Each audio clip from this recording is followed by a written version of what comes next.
Yeah, my name is Mathieu Berube. My title at Digital Extreme is Lead Designer on the multiplayer for BioShock 2. When we first heard about basically having this proposal for a multiplayer that 2K asked us to, we looked back at the history of BioShock 1, at the story they were going with for BioShock 2, and looking back at the events of the first game, what was really prominent was the state of decay you found Rapture, and then you kept getting these clues about what came about, how this whole thing, why did the city go to hell? Why did people start to fight? And it was just a perfect setting for multiplayer, this kind of anarchy and people just fighting over this atom substance, so we just ran with it.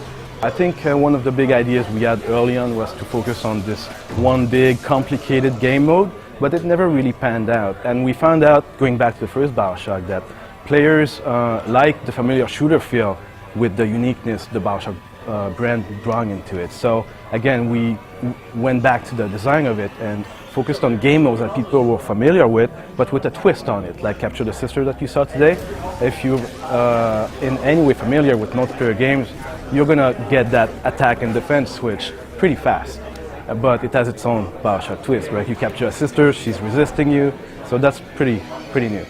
And what we also found is that by giving personalities to our multiplayer characters, it brings a lot of uniqueness, a lot of fun to the multiplayer, because now when I'm choosing Jacob and I'm killing somebody, he's gonna comment and calling that other player, taunting him, and everybody has their own set of barbs. That housewife character, she's gone psychotic because she used too much Adam, so she actually thinks the Big Daddy is a dog, the family dog that's trying to run away. So everybody has their own like little quirks, so that's pretty unique. All 10 maps are reprises of environments from the first game, but rebuilt from the ground up, and some actually look so different that if we used a different name, you couldn't really tell. Like the museum in the first game, Point Prometheus, when you visit it in the first game, it's in the state of decay, it's all destroyed. In multiplayer, the Civil War is just starting, so it's still all brightly lit. The expositions that are going on are completely new.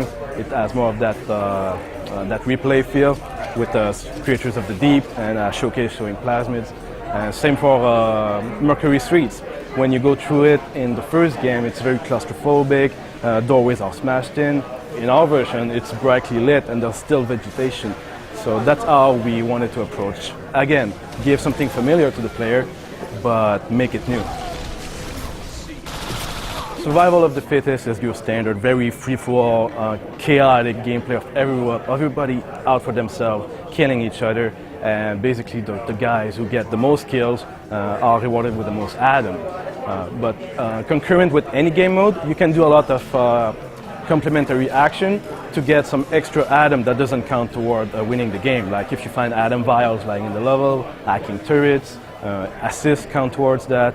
If you find a Big Daddy suit, or if you take down a Big Daddy, you get these extra rewards that further your progression even faster. And that's the mentality that's applied to any game mode.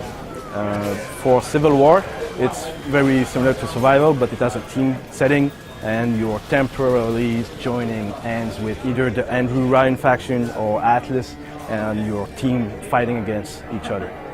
And the third mode that we just talked about today, again, Atlas and Ryan fighting for Adam in the form of a little sister that's in play. She carries a lot of Adam, she's the one extracting it from corpses. And as a defender, you gotta make sure that you keep that Adam to yourself and there's a Big Daddy on your side. As an attacker, you have to find a way to get that sister to your vent.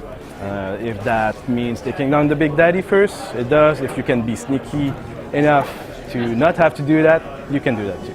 As far as the progression goes, like I said, we track a lot of things. Basically anything we can and try and track, we reward you with Adam for it. That goes toward your progression. With each incremental Adam plateau, you get a new rank, and Sinclair rewards you with new weapons, new upgrades, new plasmid, new tonics, and also masks and melee weapons. BioShock 2 is coming out February 9, 2010 on Xbox 360, PS3, and PC.